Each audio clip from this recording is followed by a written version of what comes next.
Hi friends, అది 2022 సమయం ఉదయం 7 గంటలు. అప్పటిదాకా గాఢ నిద్రలో ఉన్న ప్రజలందరూ నెమ్మదిగా మేల్కొని వాళ్ళ పనుల కోసం సిద్ధమవుతున్నారు. అలా వాళ్ళ పనులు వాళ్ళు చేస్తుండగా ఆకాశంలో ఒక అద్భుతాన్ని చూశారు. ఆ అద్భుతం వివరించలేదు. దాన్ని దాదాపు ప్రతి హైదరాబాదీ వాళ్ళు చూశారు. ఆ అద్భుతం ఏంటంటే సూర్యుడికి పక్కనే సూర్యుడి కన్నా చిన్నగా ఉన్న ఒక ఆకారం అచ్చం సూర్యుడి లాగానే మెరుస్తుంది. ఆ ఆకారం దాదాపు సూర్యుడికి 10 రెట్లు చిన్నగా ఉంది. సూర్యుడు ఎంత బాగా మెరుస్తున్నాడో అంతే బాగా ఆకారం కూడా మెరుస్తుంది. నిజానికి ఇలాంటి స్పేస్ ఈవెంట్ ఎప్పుడు జరగలేదు. కొంతమంది దాన్ని మార్స్ గ్రహం అన్నారు, ఇంకొంతమంది యుగాంతం వస్తుంది కాబట్టి అలాంటివి జరుగుతున్నాయి అంటున్నారు. ఇంకా కొంతమంది అయితే పాకిస్తాన్ ఏమైనా న్యూక్లియర్ బాంబ్ వేసిందేమో అనుకున్నారు. చాలా మంది దాన్ని వీడియోలు ఫోటోలు తీయడం ప్రారంభించారు. సరిగ్గా 7 గంటలకు వచ్చిన మెరుస్తూ ఉన్న ఆకారం సూర్యుడికి లెఫ్ట్ వైపు నుంచి రైట్ వైపుకి వెళ్ళడం స్టార్ట్ చేసింది. తర్వాత మధ్యాహ్నం 12 గంటలు కాగానే మాయమైపోయింది. అసలు ఎవరికి అది ఏం జరుగుతుందో కూడా అర్థం కావట్లేదు. తర్వాత సరిగ్గా మధ్యాహ్నం 3 గంటలకి ప్రతి న్యూస్ ఛానల్లో అసలు అది ఏంటి అని చర్చ మొదలైంది. అండ్ సరిగ్గా అప్పుడే ఇస్రో ఎంట్రీ ఇచ్చింది. అండ్ ఇస్రో చెప్పిన మాటలకి అందరూ షాక్ అయిపోయారు. అసలు ఆ మెరుస్తున్న ఆకారం ఇస్రోదంట.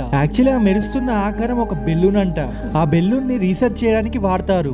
వాటిని అట్మాస్ఫియరిక్ కండిషన్స్ తెలుసుకోవడానికి వాడతారు. ఆ బెలూన్ ఒక్కొక్కటి ఒక్కొక్క బిల్డింగ్ సైజ్ లో ఉంటుంది. దాన్ని ఫస్ట్ టైం హైదరాబాద్ లో టెస్ట్ చేశారు. దాన్ని ఎప్పుడైతే గాల్లోకి ఎగరవేశారు, ఒక హైట్ రీచ్ అయిన తర్వాత సూర్యుడి కాంతి దానికి తాకడం వల్ల అది కూడా మెరవడం స్టార్ట్ అయింది. సింపుల్ గా చెప్పాలంటే అది తెల్లగా ఉంది కాబట్టి సూర్యుడి రేస్ రిఫ్లెక్ట్ చేసింది. అది మనకి మరొక సూర్యుడి లాగా కనిపించింది. రీసెర్చ్ అయిపోయిన తర్వాత దాన్ని కిందికి తీసుకొచ్చారు. దాంతో చాలా మంది ఫోటోస్ కూడా దిగారు. ఒక్క క్షణం అందరినీ భయపెట్టేసింది అనుకోవాలి. సో ఇది ఫ్రెండ్స్ ఇవాళ వీడియో. ఈ వీడియో మీకు నచ్చితే లైక్ చేయండి, షేర్ చేయండి, సబ్స్క్రైబ్ చేసుకోవడం మాత్రం మర్చిపోకండి.